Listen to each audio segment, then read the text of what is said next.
Quero, irmãos, também dar continuidade à nossa série de mensagens a respeito dos atributos de Deus. Deus é. Hoje nós vamos falar sobre o Deus que é fiel. Deus é fiel. É interessante porque esse é o texto mais escolhido para usar em para-brisas de carro, traseiras de caminhão e camisetas. As pessoas gostam muito desse texto. Deus é fiel e eles então apresentam esse Deus nos seus carros, nos caminhões ou nas suas camisetas. Mas a pergunta é se nós entendemos tudo o que significa ser um Deus fiel. E o que significa fidelidade? E o que é a fidelidade? Para entendermos a fidelidade como fidelidade, exige de nós. Porque para entendermos a fidelidade de Deus ou a fidelidade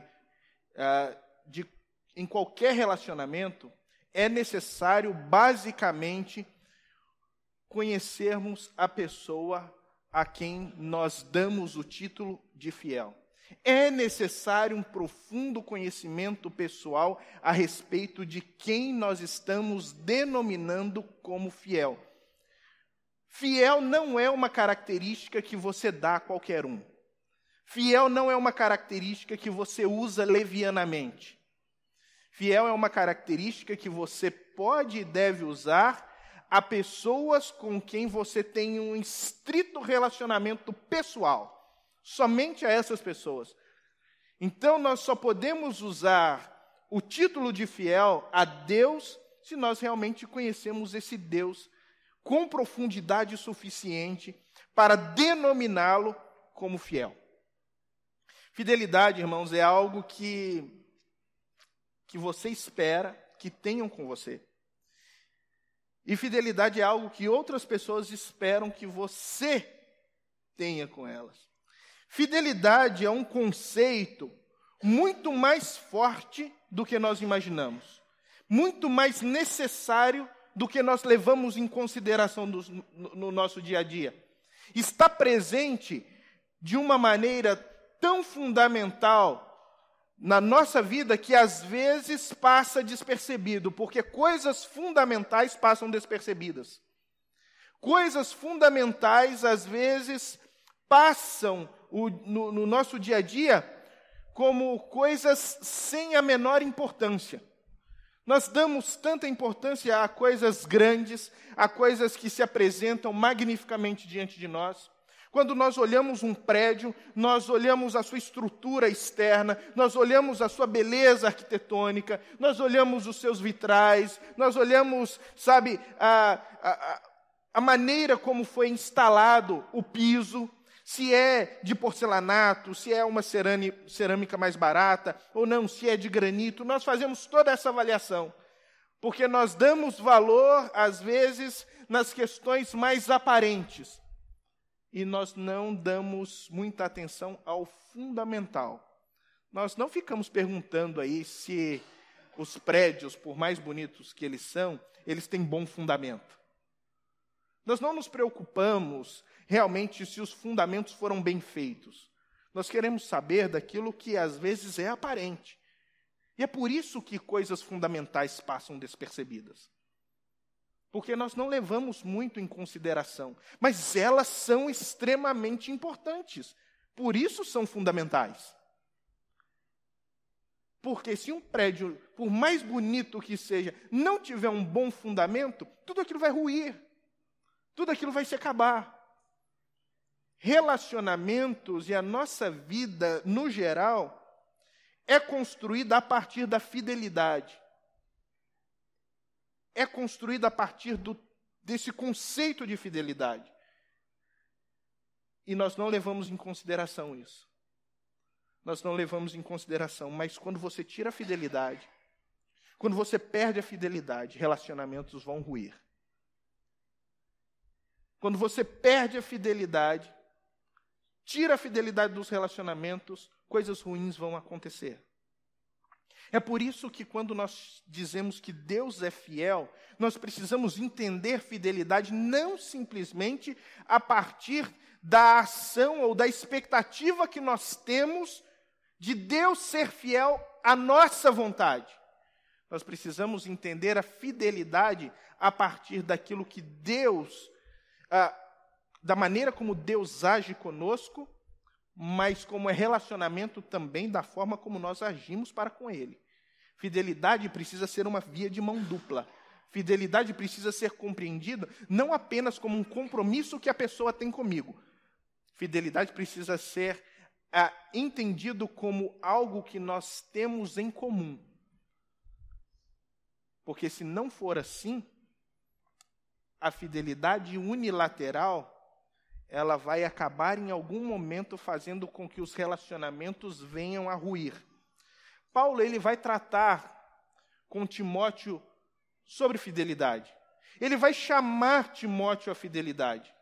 E é muito interessante o último momento do texto, onde ele argumenta sobre fidelidade, e o motivo que ele dá para Timóteo, especificamente, para ser fiel. Eu gostaria de convidar você a ler esse texto comigo. Segunda carta de Paulo a Timóteo, no capítulo de número 2. Eu vou ler a partir do versículo de número 3.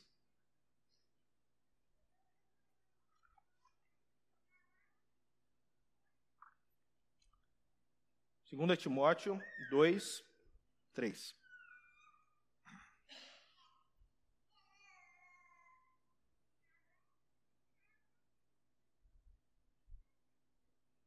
Ele vai dizer: suporte comigo os meus sofrimentos como um bom soldado de Cristo Jesus. Nenhum soldado se deixa envolver pelos negócios da vida civil, já que deseja agradar aquele que o alistou. Semelhantemente, nenhum atleta é coroado como vencedor, se não competir de acordo com as regras. O lavrador não trabalha arduamente, que trabalha arduamente deve ser o primeiro a participar dos frutos da colheita. Reflita no que estou dizendo, pois o Senhor lhe dará entendimento de tudo. Lembre-se de Jesus Cristo, ressuscitado dos mortos, descendente de Davi, conforme o meu evangelho, pelo qual sofro e até estou preso como criminoso. Contudo, a palavra de Deus não está presa. Por isso, tudo suporto por causa dos eleitos, para que também eles alcancem a salvação que está em Cristo Jesus, com glória eterna. Esta palavra é digna de confiança. Se morremos com ele também viveremos. Se perseveramos com ele também reinaremos. Se o negarmos, ele também nos negará. Se somos infiéis, ele permanece fiel, pois não pode negar a si mesmo. E aí Paulo acaba sua argumentação a respeito da fidelidade de Deus com uma noção a respeito do caráter de Deus fantástico. Porque ele diz, ele é fiel. Ele é fiel por um motivo. Ele não nega a si mesmo. Não nega a si mesmo. Esse é o princípio pelo qual Paulo convida o seu discípulo Timóteo a permanecer fiel ao Senhor. Timóteo estava passando por dificuldades naquela igreja, irmãos. Timóteo estava passando por problemas sérios na liderança, na sua construção pessoal de confiança para com os irmãos, na confiança do seu próprio ministério como jovem pastor que era. Agora Paulo, o seu pai na fé, aquele que o ensinou, o seu discipulador, vem pegando essa carta e tentando orientar o seu discípulo a ter um bom ministério, um ministério fiel ao Senhor e, ao mesmo tempo, pastoreando o seu coração, tentando consolar o seu coração diante de todas as aflições e diante de todas as dificuldades que ele vem enfrentando.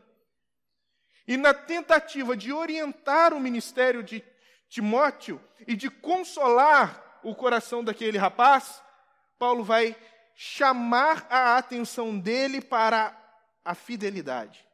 O relacionamento baseado na fidelidade. Irmãos, todos os nossos relacionamentos, eles são construídos a partir da fidelidade. Quando estabelecemos algum tipo de relacionamento, seja ele no nível mais básico possível, nós o fazemos por meio do conceito de fidelidade. Por exemplo, você sai da sua casa de manhã e você vai comprar o pão. Você chega na padaria e você pede lá o tanto de pão necessário para abastecer a sua casa. E você precisa acreditar. Você precisa estabelecer naquele simples momento um relacionamento de fidelidade. Porque você passa a acreditar na pessoa que está fornecendo o pão.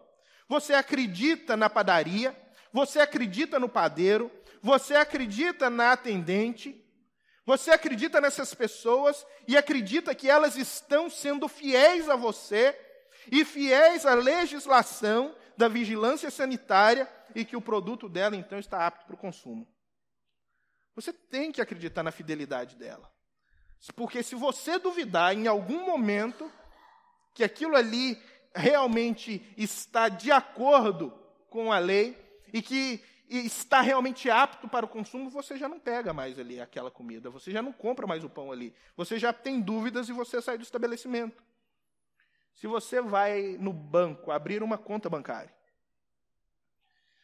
você vai depositar toda a sua confiança naquela instituição bancária. Você está pegando todo o seu rico dinheirinho e colocando naquela conta.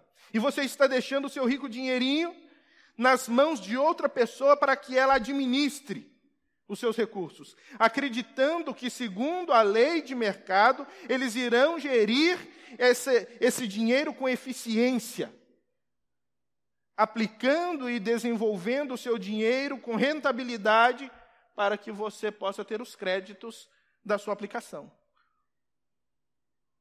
E, nesse sentido, você espera a fidelidade do banco. Você espera que ele tenha um relacionamento de fidelidade com você. Porque relacionamentos comerciais são assim. Eles se estabelecem a partir de contratos, não é verdade? Você faz contratos. E quando você firma contrato com alguém, você quer que ele seja fiel ao contrato. E quando esse contrato ele é quebrado, o produto não está em condições, o serviço não é prestado à altura do combinado, você se sente lesado. Porque existe uma quebra da fidelidade. E quando você se sente lesado, você se sente no direito de ser indenizado. Porque você vai dizer que ele não foi fiel ao acordo, ele não foi fiel ao contrato. Nós estabelecemos nossos relacionamentos a partir de fidelidade. Nós queremos que as pessoas sejam fiéis a nós. Por exemplo, quando você se casa. Você se casa, você deposita toda a sua confiança no seu cônjuge, esperando que esse seja fiel ao compromisso estabelecido no matrimônio. Quando uma outra pessoa se aproxima de você, e você está dentro de um relacionamento conjugal, e essas pessoas, elas vêm até você com uma atitude estranha, onde você suspeita que talvez ela esteja se aproximando com segundos interesses, logo na sua cabeça vem: eu preciso ser fiel à minha esposa, eu preciso ser fiel ao meu marido, eu tenho um relacionamento com ele. A sua consciência te acusa, porque você sabe que você tem um acordo firmado com aquela outra pessoa, com o seu cônjuge, e que a quebra daquele acordo não é só a quebra de um contrato, é a quebra da fidelidade. Porque você empenha a sua fidelidade em relacionamentos, irmãos. E você espera que a outra pessoa também se torne e seja fiel a você. A nossa indignação brasileira é essa. A indignação da população brasileira contra a corrupção é essa. É a má política. E com a má política nós nos sentimos lesados na nossa confiança, a confiança que depositamos nos nossos governantes, que eles deveriam ser fiéis e administrar a máquina pública para promover o bem-estar da população. Nós depositamos a nossa confiança neles, e quando nós percebemos que existe a quebra da fidelidade, então nós nos sentimos lesados. Você veio aqui hoje na igreja e você deposita uma credibilidade na igreja. Você espera que a igreja seja fiel. Que ela seja fiel à palavra de Deus. Você deposita a sua confiança que as instruções elas sejam estritamente tiradas das Escrituras. Que as Escrituras sejam a base do ensino na igreja. E que esse ensino fundamentado na Escritura possa nos isentar de qualquer outro tipo de ensinamento espúrio. E você acredita que o ensinamento, ele vai ser então um ensinamento zeloso pela sã doutrina. Se você percebe que não é zeloso pela sã doutrina, ou você não volta mais aqui, ou então você vai arrumar um jeito de protestar contra esse tipo de pregação errada que está sendo feito na sua igreja. Você vem, você dá os seus dízimos e você dá as suas ofertas generosamente. E você acredita que a igreja será fiel na administração desses recursos, aplicando esses recursos no reino de Deus, para a expansão do reino de Deus. Fidelidade, irmãos, está, ligada a todos os relacionamentos que nós contraímos no nosso dia a dia. Nós esperamos fidelidade e queremos que as pessoas sejam fiéis. Relacionamentos são pautados e fundamentados em fidelidade. A fidelidade, irmãos, no entanto, é algo que é estranho quando nós pensamos, porque às vezes nós queremos muita fidelidade do outro, mas quando o outro nos cobra fidelidade, nós achamos ruim. Quando nós somos cobrados dos nossos compromissos de fidelidade, nós às vezes achamos ruim por causa disso. Nós não gostamos muito da cobrança a respeito da fidelidade. Mas fidelidade é algo que está em tudo. Nós não podemos negar. Você vai numa loja e você quer um som, e não pode ser qualquer som, você quer um som hi-fi. E quando você diz que quer um som hi-fi, a sua intenção é dizer que você quer um som com uma qualidade melhor. E você não entende que som hi-fi significa nada mais do que high fidelity, que significa, então, um som de fidelidade. Ou fidelidade do som, que significa que o seu aparelho é capaz de produzir sons fiéis à realidade, minimizando ruídos e distorções. Porque nós queremos sempre que tudo seja o mais fiel possível para conosco. Todo mundo quer chegar em algum lugar e gosta de logo perguntar algo que é... Você sabe a senha da internet? Tem a senha do Wi-Fi? Não é isso que nós perguntamos? Você chega num hotel, a primeira coisa que você fala, tem no cartão a senha do Wi-Fi?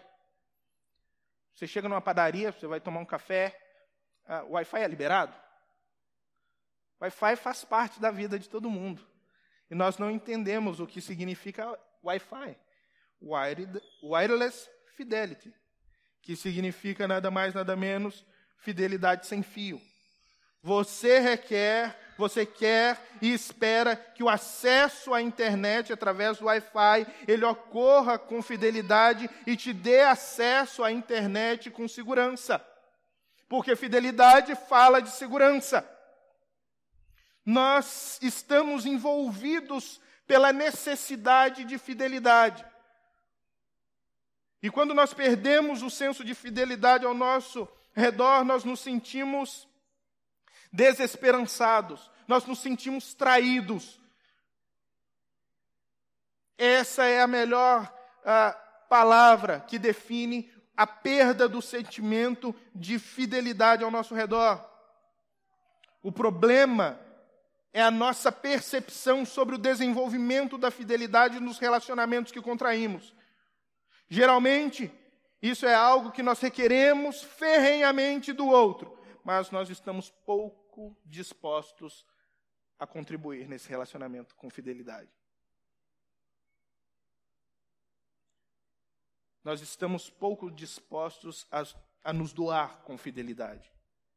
Em nosso relacionamento com Deus, então, isso não vai ser diferente. Relacionamento com Deus também é pautado em fidelidade. Fidelidade de ambos. Seja da minha parte ou seja da parte de Deus. Essa fidelidade ela é fundamental. E Paulo aqui está ensinando o seu discípulo a respeito da fidelidade. Mostrando a ele que ele precisa ser fiel a Deus. E é incrível, porque ele não leva Timóteo a refletir sobre a fidelidade a partir do compromisso de Deus com ele. Ele não manda Timóteo colocar na camiseta dele, Deus é fiel. Ele não manda Timóteo colocar no carro dele, Deus é fiel. Para isso, sabe, isso na cabeça de Paulo é algo lógico.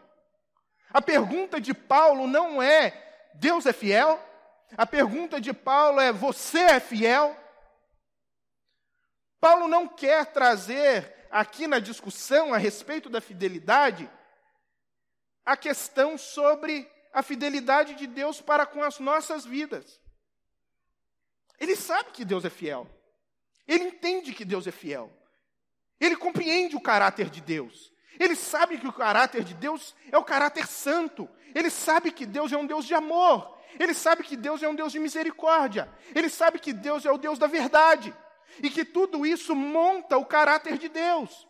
E um Deus que é amor, misericórdia, verdade e santo, ele não trata aquelas pessoas com as quais ele se relaciona de outra forma a não ser com fidelidade. Deus é fiel. Então ele vai trabalhar com Timóteo o ponto de vista contrário. E ele vai falar assim, Timóteo, você é fiel. É você, Timóteo, que precisa ser fiel. Vamos entender a fidelidade a partir do contrário, Timóteo. Esperarmos que Deus seja fiel é muito bom. Mas agora nós precisamos olhar nesse relacionamento e avaliarmos a nossa fidelidade diante de Deus. Paulo leva Timóteo, primeiramente, a refletir sobre a sua atual posição de fidelidade diante de Deus. E ele começa de uma maneira fantástica.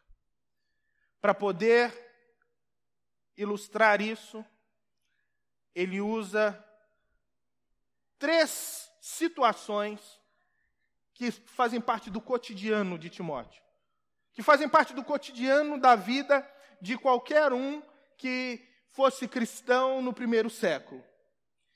O primeiro deles é o soldado. Os centuriões andavam pelas ruas, mantendo a ordem, mantendo a paz dentro do Império Romano,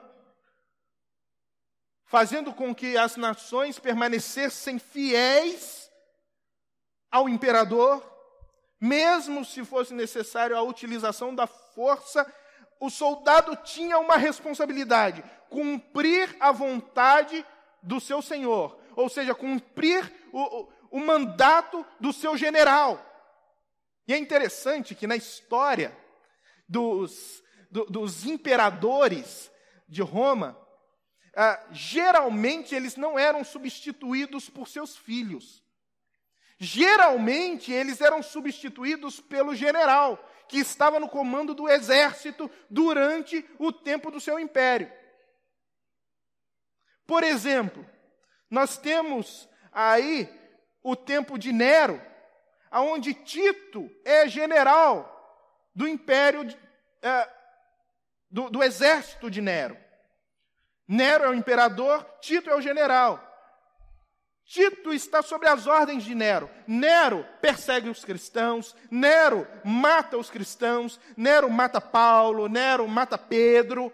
Nero vai fazer uma bagunça em Roma, na tentativa de montar a Nerópolis. Um louco. Mas, com a morte de Nero, quem assume o trono é justamente Tito, aquele que era o general. Por quê que ele assume? Porque, automaticamente, ele era visto como comandante. Todo o exército tinha a sua fidelidade a Tito. Eles eram fiéis ao general. Então, aqui, Paulo vai estabelecer o mesmo princípio para o nosso relacionamento com o Senhor. Ele vai dizer, no versículo 3, suporte comigo os meus sofrimentos, como bom soldado de Jesus Cristo. Nenhum soldado se deixa envolver pelos negócios dessa vida civil, já que deseja agradar aquele que o alistou. Ele usa a ilustração do soldado. E ele vai dizer, olha, sofre comigo. Em primeiro lugar, ele vai dizer assim, lembra que eu estou preso. Lembra que eu estou preso. Timóteo, eu estou escrevendo para você, eu estou ensinando você, eu estou tentando consolar você, mas antes de começar a nossa conversa aqui, eu quero que você se lembre que eu estou preso. E Paulo estava preso por um único motivo, por pregar o Evangelho. O que Paulo estava sofrendo era consequência da sua fidelidade ao Senhor. Quando ele diz, sofra comigo, ele está dizendo, olha o que eu estou passando por ser fiel ao Senhor. A minha fidelidade ao Senhor também é exemplo para você, mesmo que você sofra as consequências pela sua fidelidade, mas ela ainda assim é exemplo para que você permaneça fiel ao Senhor. Olha para mim. E ele diz, nós somos soldados. Nós somos soldados, Timóteo. Sofra comigo como um bom soldado de Jesus Cristo. Nós somos esses soldados que estão empenhando a própria vida para o cumprimento da causa para a qual nós fomos chamados pelo general. O general, ele nos manda para a batalha, ele nos coloca na frente de batalha, ele nos coloca nos flancos da batalha. Não interessa onde ele nos coloca, nós temos uma só responsabilidade, obedecer à vontade e à voz do nosso general. Porque o general é aquele que organiza todo o exército para o cumprimento de um propósito maior. Logo, esse soldado não pode estar comprometido com outras coisas da vida civil. Ele tem que estar comprometido com as ordens do general. As ordens, elas são claras e elas devem ser cumpridas, e ele precisa cumprir como um oficial que coloca a própria vida à disposição da causa pela qual luta. É isso que um soldado faz. Ele vai para a guerra e ele não empenha outra coisa senão a própria vida. A fidelidade para com o Senhor nos leva a essa mesma atitude. Empenharmos a nossa própria vida. Não tem como sermos fiéis ao Senhor apenas de boca. Não conseguimos ser fiéis ao Senhor apenas porque temos um profundo conhecimento de teologia. Não somos fiéis ao Senhor simplesmente porque participamos dos nossos rituais na igreja. Não somos caracterizados fiéis ao Senhor simplesmente porque cantamos bonito. Nós só somos caracterizados como fiéis ao Senhor quando, como soldados, nós empenhamos tudo o que somos, tudo o que temos. Empenhamos a nossa própria vida para cumprir a vontade de Cristo Jesus. Esse é o chamado Não podemos ir só em partes. Não podemos obedecer só em partes. Ou obedecemos totalmente, ou nós não obedecemos. Soldados, eles são resistentes nas piores provações. Soldados não são aqueles que são isentados pelo seu general de problemas. Pelo contrário, eles são solucionadores de problemas e eles são levados para a frente de batalha para sofrer aquilo que é necessário ser sofrido para resolver outro problema. Nós estamos nesse mundo como soldados. Nós não estamos nesse mundo para sermos colocados numa redoma de vidro, onde o Deus fiel nos protege de todos os males e de tudo que pode acontecer conosco, impedindo que as intempéries nos alcancem. Não é isso. Nós somos soldados. Nós obedecemos a voz do Senhor e nós vamos para o campo de batalha, sabendo que nessa batalha nós vamos sofrer todos os tipos de dificuldades do campo de batalha. É por isso que o Senhor Jesus vai dizer, olha, neste mundo tereis aflições. Ele não deixa de ser fiel, porque nós estamos passando por aflições. É por isso que Paulo mesmo vai escrever aos irmãos de Éfeso, revestivos de toda a armadura de Deus. Aqui ele também está vendo um soldado diante dele. Revestivos, pois, de toda a armadura de Deus, para que possais resistir firmes no dia mau. Ele está dizendo, olha, o dia mau vai chegar. O dia mau é o dia da batalha. Você precisa estar devidamente vestido com a armadura de Deus, ou com uma armadura de soldado, para poder resistir. E resistência não é simplesmente ficar escondido, mas é estar no campo de batalha, sofrendo a realidade da batalha. Nós somos chamados para fazer diferença. Mas como qualquer outro militar, nós somos tentados a levar uma vida civil normal, a sonhar com outras coisas, a tentar outras coisas. Mas o verdadeiro soldado, ele não se envolve com isso. Ele supera essa mentalidade. Ele supera esses desejos. Ele supera esses outros chamados. E se mantém fiel às ordens do seu general.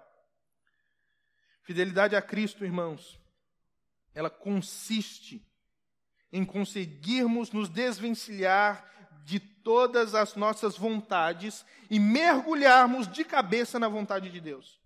Mas existe um pensamento errado.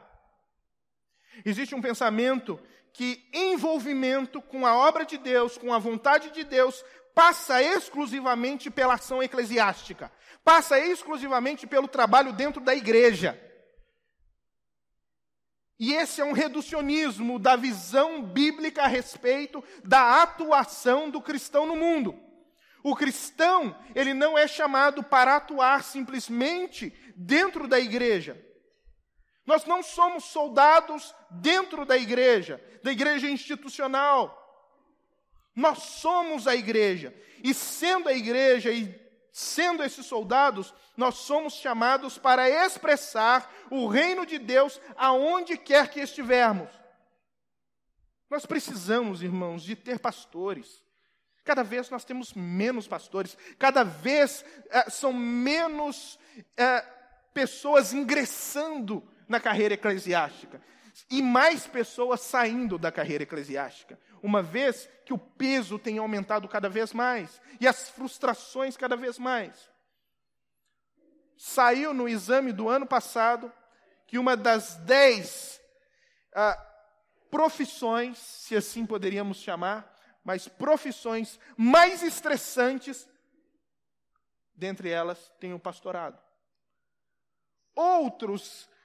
Outro ministério que nós vemos que cada vez menos nós encontramos, principalmente em tempos de crise econômica, são os missionários.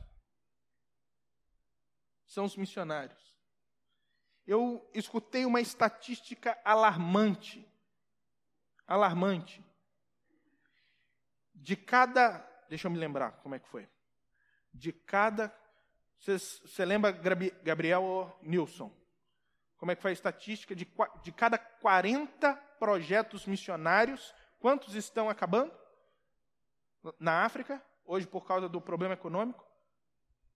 Se eu não me engano, era em torno de 34 projetos. A cada 40, 34 estavam acabando por problemas econômicos, por não terem mais sustento.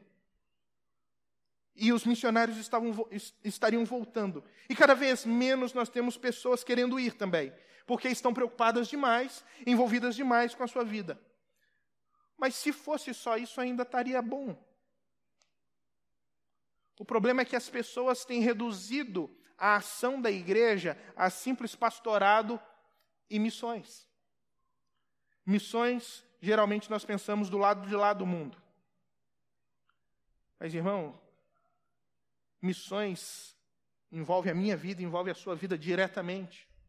Nós somos esses soldados, mas nós estamos envolvidos demais com as coisas da vida civil para entender isso.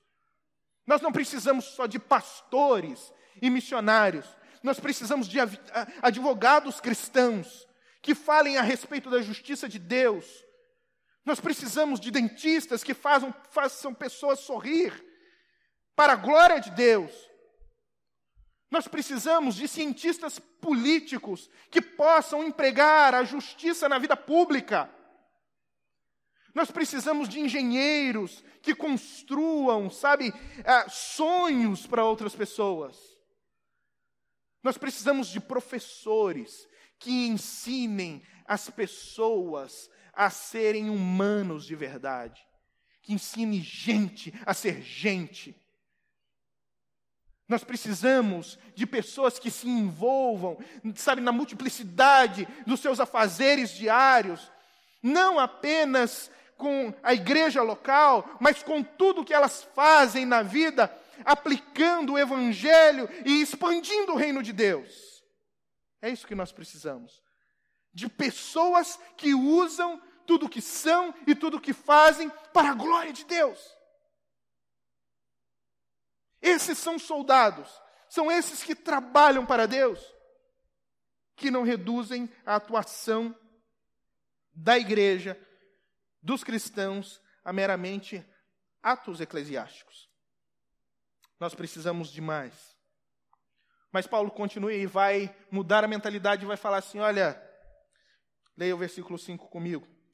Semelhantemente, nenhum atleta é coroado como vencedor, se não competir de acordo com as regras. Aqui o foco dele é nos Jogos Olímpicos, que naquela época era assim, muito apreciado pelas pessoas. Os Jogos Olímpicos naquela época eram muito famosos. E agora ele está usando justamente um termo conhecido das pessoas, que eram os atletas, que eram celebrados. E ele diz, olha, você é como um atleta, e você tem um objetivo. Porque todo atleta tem um objetivo, vencer. E ele vai falar, olha, não é coroado, porque naquela época não se ganhava uma medalha, naquela época se ganhava uma coroa. A coroa de louros. Era essa coroa de louros que então ia definir o vencedor. E ele está falando, olha, nenhum atleta pode ser vencedor se ele não jogar conforme as regras. E uma das regras era que o atleta deveria ter profunda disciplina pessoal no seu treinamento. E para isso, antes dos jogos começarem, geralmente os atletas tinham que chegar até a estátua de Júpiter e eles precisavam jurar diante de Zeus, que eles haviam treinado incansavelmente durante 10 meses. O que se esperava dos atletas era fidelidade. Fidelidade ao treinamento, fidelidade às regras, fidelidade na disciplina. Há um tempo atrás, o maior nadador da história foi entrevistado, Michael Phelps. Ele é o maior medalhista olímpico até hoje. E dificilmente vai ser batido por enquanto. Mas ele foi perguntado, por que você é tão bom? Por que você vence? Vocês lembram do Michael Phelps nas Olimpíadas? Ele entrava na piscina, você sabia a medalha dele, não é verdade? O cara entrava na piscina, você falava, a medalha dele. Né? Ninguém vai ganhar desse cara, é tudo dele. Então era como se você já soubesse o resultado, quando ele entrava na piscina. E foi perguntado, por que você é tão bom? E ele dizia, porque enquanto os outros estão dormindo, eu estou treinando. Enquanto os outros estão brincando, eu estou treinando. Enquanto os outros estão fazendo outras coisas, eu estou treinando. Eu treino incansavelmente. Eu treino até o limite. Esse era o segredo dele, treinamento, disciplina. Ele era fiel àquela sua visão, ao seu objetivo. Ele sabia que ele queria alcançar a coroa. A coroa, no caso, a vitória. Para alcançar o objetivo, irmãos, ele se priva de outras situações. Ele se priva de outras das suas vontades. Ele se priva, de outras atitudes que outros seres humanos normais, na vida normal, praticariam. Teriam outros eventos. Porque ele tem a meta dele é a coroa. Nós somos como atletas. Nós precisamos ser extremamente disciplinados na nossa fidelidade ao Senhor. Nós precisamos levar em consideração que a fidelidade do Senhor é fundamental no nosso relacionamento com Ele. Não podemos simplesmente dizer que servimos ao Senhor, mas não somos fiéis àquilo que Ele manda. Não podemos dizer que somos fiéis ao Senhor e não lutamos. Não somos como atletas que correm atrás do objetivo maior. E o objetivo maior foi traçado por Ele. Como Paulo diz, usando a mesma mentalidade do atleta. Esquecendo-me das coisas que para trás ficam e avançando para as que diante de mim estão, eu prossigo para o alvo, para o prêmio da soberana vocação em Cristo Jesus.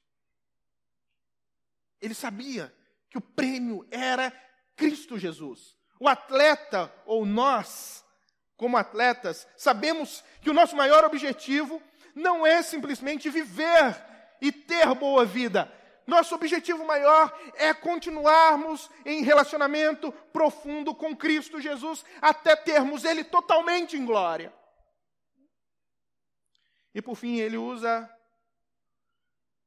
a última imagem, que é a imagem do lavrador, no versículo 6. Ele diz, o lavrador que trabalha arduamente deve ser o primeiro a participar dos frutos da colheita.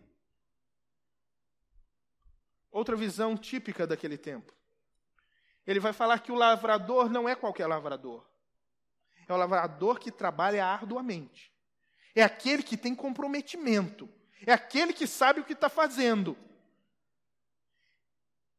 E esse aí, ele tem direito a participar do fruto do seu trabalho e ser o primeiro a desfrutar disso. Mas para isso, ele precisa ter fidelidade no cultivo. Ele tem que trabalhar arduamente. O cultivo, o trabalho árduo, o trabalho criterioso é o que vai garantir a produtividade. É isso que garante a produtividade do lavrador. É o tempo certo, é o adubo certo, é o cuidado com a terra. Tudo isso. Mas aí eu não me contentei só com as minhas posições, porque eu achei que o meu conceito de atuação de um lavrador, lavrando a terra, eram muito rasos. Então, o que eu fiz? Eu procurei a ajuda de um engenheiro agrônomo, né? Procurei a ajuda do Johnny e perguntei para ele, Johnny, quais são os critérios que um lavrador precisa ter para ele ter uma boa colheita? Qual é a fidelidade dele para com o trabalho, para que ele tenha produtividade? E aí, como técnico que é, ele me deu, como ele mesmo disse, basicamente, muito superficialmente, algumas instruções sobre o papel do lavrador, o que ele precisa. Ele disse que ele precisa ter fertilidade, ou produzir a fertilidade química, que seria a comida, analisar a vida microbiótica, que é a ciclagem de nutrientes e elementos tóxicos, cuidar da acuidade física, que é a proporção ideal entre o solo, 50% de solo, ar 25%, água 25%. Tem que cuidar desses milindres todos.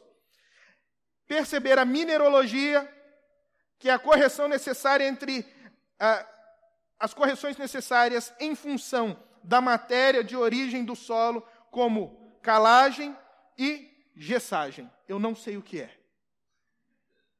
Não sei. Um dia ele traz para a gente aqui toda essa parte técnica. Capacidade de troca catiônica.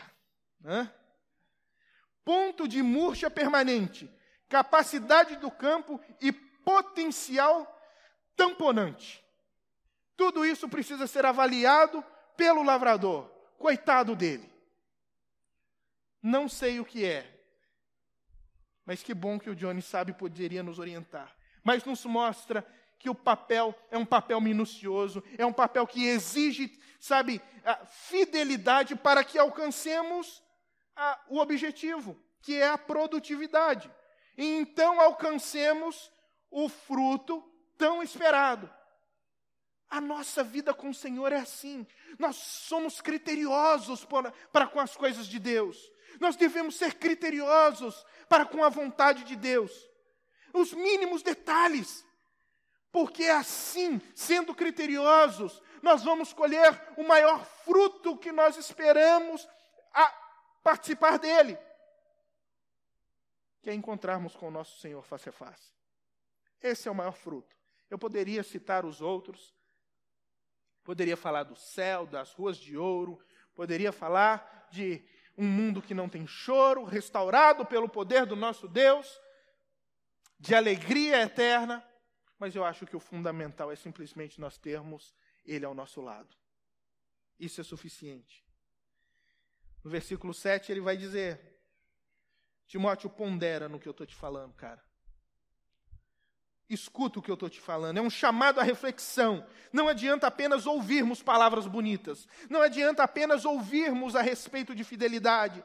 Isso precisa deixar de ser teoria e se tornar prática. Então, a reflexão é fundamental. Nós precisamos ruminar, fazer como boi, pegar, nos alimentar e ficar ruminando aquilo até entendermos de fato o que significa. E ele vai dizer, o Senhor vai te esclarecer. O Senhor vai te orientar sobre como deve ser o seu procedimento de fidelidade. No versículo 8 e 9 ele diz, lembre-se de Jesus Cristo, ressuscitado dos mortos, descendente de Davi, conforme o meu evangelho, pelo qual sofro e até estou preso como criminoso. Tudo suporto por causa dos eleitos, para que também eles alcancem a salvação que está em Cristo Jesus com glória eterna. Eu tenho um objetivo, Timóteo. Eu sei o que eu estou fazendo, Timóteo. A minha fidelidade, ela segue um padrão. A minha fidelidade, Timóteo, ela tem um objetivo, ela tem um alvo. A minha fidelidade é simplesmente porque eu mantenho Cristo diante dos meus olhos. Então olha para Cristo também. Ele é o objeto da sua fidelidade. Lembre-se de Jesus, porque Ele é o padrão maior de fidelidade. Ele foi crucificado por causa da sua fidelidade. E porque eu sou fiel a esse Cristo, que é o meu evangelho, o Cristo que morreu e o Cristo que ressuscitou, essa é basicamente o coração do meu evangelho, Timóteo, daquilo que eu prego, é porque eu sou fiel a esse Cristo que morreu por mim, que hoje eu estou preso como um criminoso. E é interessante que a palavra criminoso aqui é o único lugar que nós encontramos na Escritura que se iguala à palavra criminoso ou malfeitor usado para aqueles homens crucificados ao lado de Jesus. Ele está falando assim: eu estou sendo contado como os piores criminosos. Os piores tipos de criminosos. Por causa da minha fidelidade ao Senhor. Mas ao mesmo tempo que ele está preso, ele vai dizer: a palavra não está presa. O fruto da minha fidelidade continua. A palavra continua sendo pregada e alcançando os homens. E apesar de toda a tristeza da minha situação ou da situação de Paulo na prisão, ele percebia que os resultados da sua fidelidade continuavam a crescer. Pessoas estavam se convertendo, pessoas estavam se achegando a Cristo. O mundo estava sendo ganho pelo Evangelho, e o Evangelho estava transformando o mundo. E ele está dizendo: vale a pena. Vale a pena. Vale a pena porque o Evangelho te ensina a enxergar o próximo. Porque a fidelidade te ensina a enxergar o próximo.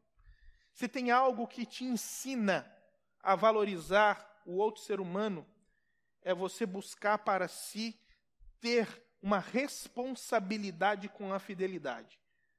Você vai descobrir quanta responsabilidade você tem para com o próximo. O quanto o outro espera de você a fidelidade.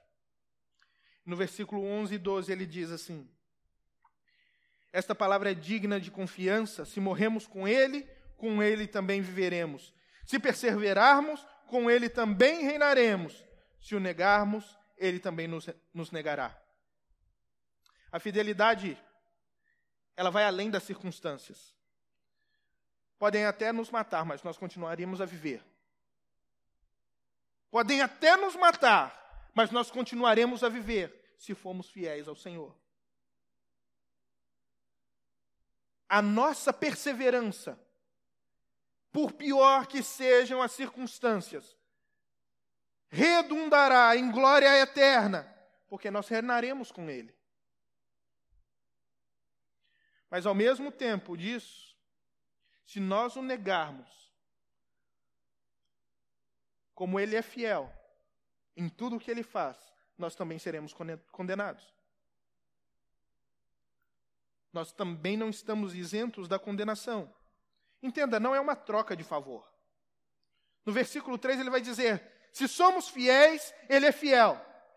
Se somos infiéis, Ele permanece fiel, pois não pode negar a si mesmo. Não é uma troca de favor. Não é Deus falando assim: olha, seja fiel comigo que eu vou ser fiel a você. Porque se você for fiel comigo, aí eu te salvo. Se você for infiel, eu te condeno. Não, não é essa troca de favor. Entenda, ele está falando que ele sabe que você vai ser infiel. No texto anterior, ele está falando a respeito de negação. Porque quando ele sabe que nós vamos ser infiéis em alguma coisa, ele nos dá graça para nós nos arrependermos e continuarmos a caminhada. Porque dependemos da graça dele para continuarmos vivendo. Mas,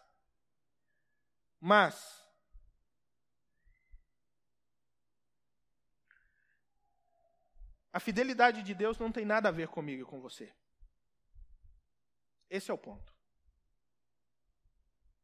Quando eu digo que Deus é fiel, eu não estou falando que Deus é fiel a você. Eu não estou falando que Deus é fiel a mim. E graças a Ele por isso. Eu estou falando que Deus é fiel a Ele mesmo. Deus é fiel a Ele mesmo. E essa é a grande maravilha. Essa é a grande maravilha. Porque Ele é fiel ao seu caráter santo. Então Ele vai sempre agir em santidade. Ele é fiel ao seu caráter de amor. Então Ele sempre vai agir com amor. Ele é fiel ao seu caráter de misericórdia. Então Ele sempre vai agir com misericórdia. E como Ele é fiel ao seu próprio caráter de fidelidade, Ele sempre agirá com fidelidade conosco. Mas a sua primeira fidelidade é com Ele mesmo e com a sua palavra. É por isso, então, que Paulo vai dizer, ele não pode negar a si mesmo. Ele nunca vai ser infiel.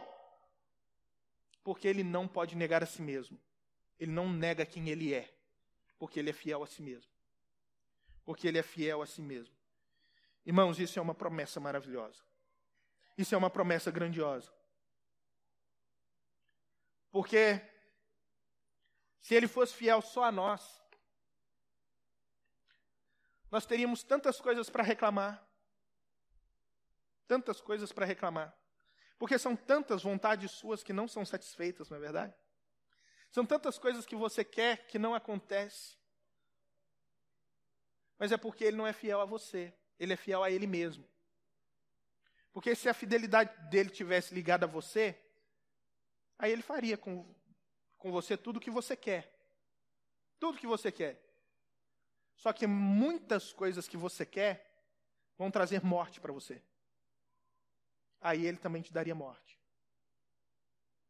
Mas como ele é fiel a ele mesmo, ele sempre produz e gera o melhor para a sua igreja. Sempre o melhor para a sua igreja. Nem sempre o melhor para nós é o que queremos. Nem sempre. Mas pode ter certeza, no seu caráter santo, na sua fidelidade, no seu amor e na sua misericórdia, ele sempre nos dá o que precisamos. Sempre. Confie nele. Sabe por quê? Deus é fiel. Amém? Deus abençoe a sua vida.